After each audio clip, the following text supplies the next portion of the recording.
Hi, everyone, and welcome to the latest episode of the Tiny Brains podcast. I'm Kevin Joyce, CEO at Tiny Brains, and with me, as always, is Peter Graham, the Brigadier of Brains. Hello, Peter. Yeehaw. So, what we normally do on this podcast is we talk about the biggest stories in XR from the previous week. However, this week hasn't been any. It's the holiday season, so news is kind of hard to come by. So, instead, we're going to do things a little bit different and just have a chat about the year that was. So, Pete, in terms of hardware, what was your highlight of 2024? Oh, it's a difficult choice because there's been some interesting hardware releases this year.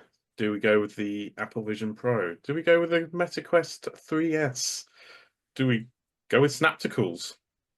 And I think for my choice, it has to be the Quest 3S. It's that getting that mainstream audience into VR, isn't it? It's getting more people into VR for multiplayer games and communication and all that sort of jazz. We want more people involved in the technology. And the only way you can do that realistically is not with a £3,500 headset. It's with something that's going to be almost a stocking filler. So for me, it's the Quest 3S. Yes, it's not a perfect headset. Things like the Fresnel lenses on it are a little bit old and antiquated nowadays. Everyone prefers pancake lenses, but still, for that price point, you can't go too far. I agree with the positioning, the market position on the Quest 3S, but I'm going to go with the Vision Pro.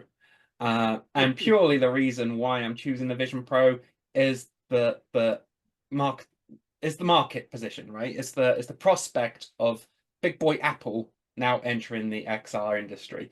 It is I love all the rumors you hear about Apple discontinuing it and moving on. It's this was never a play to dominate the industry, right? This was a foot in the door. So it reminds me back in the days of the CV1 and the Vive, original Vive, and so on, when everyone was like, "Oh, VR's dead, VR's dead." It's like, "Oh, Apple's VR is dead." Ah, come on, guys, we've been through this.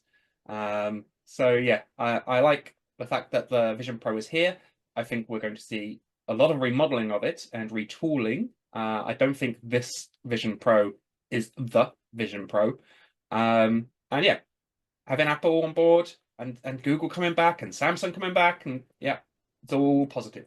Yeah, I agree. Having Apple on board is a big boon for the industry, without a shadow of a doubt. And I do think that yes, if they hadn't seen there's something in the market. They wouldn't have released the Vision Pro, would they? They would have maybe developed it for a few years. It would have been one of those R&D projects that decided, right, no, we're not going to invest any more in this because that's not where the industry's going.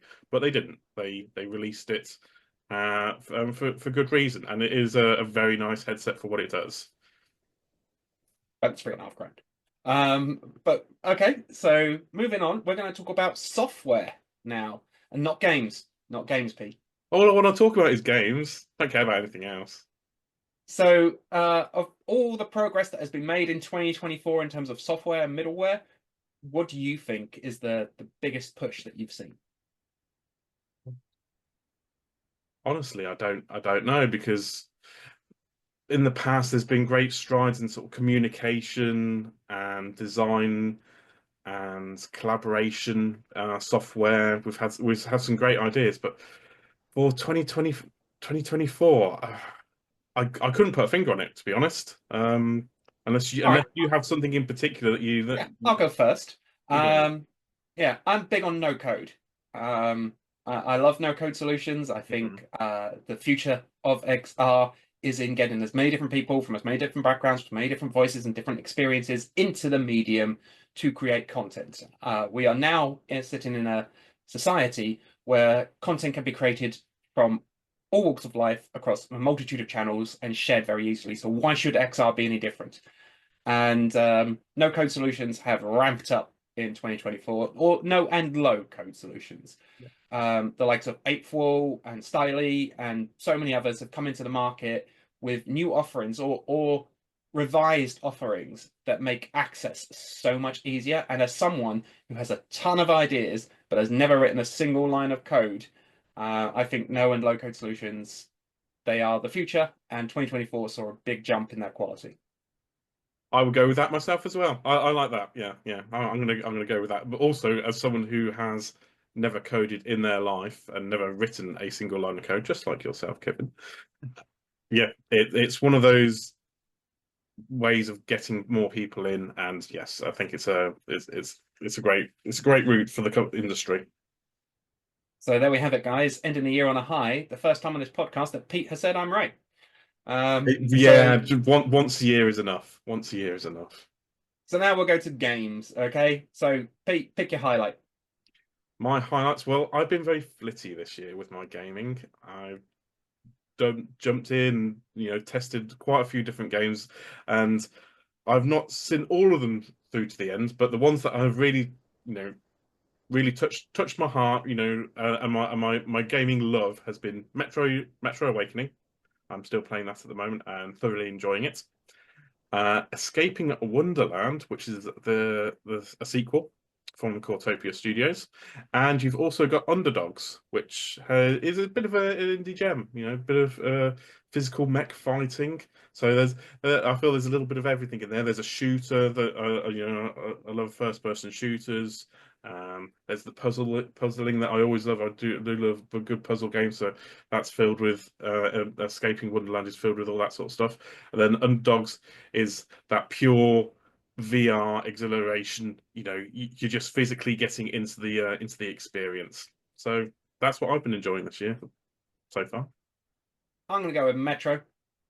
I thought you might. Straight up. Yeah. Massive Metro fan, except Exodus. Wasn't a huge fan of Exodus, but massive Metro fan on consoles. The VR version has made a pretty close facsimile of it. Yeah, I will pick that.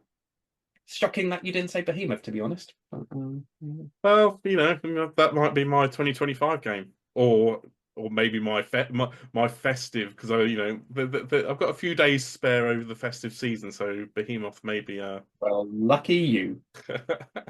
maybe Okay, so a game. that's that's it. Happy 2025, everybody. We're going to be back next week with another unique podcast talking about our predictions for 2025, and then we're rolling straight to CES where we'll be proved completely wrong.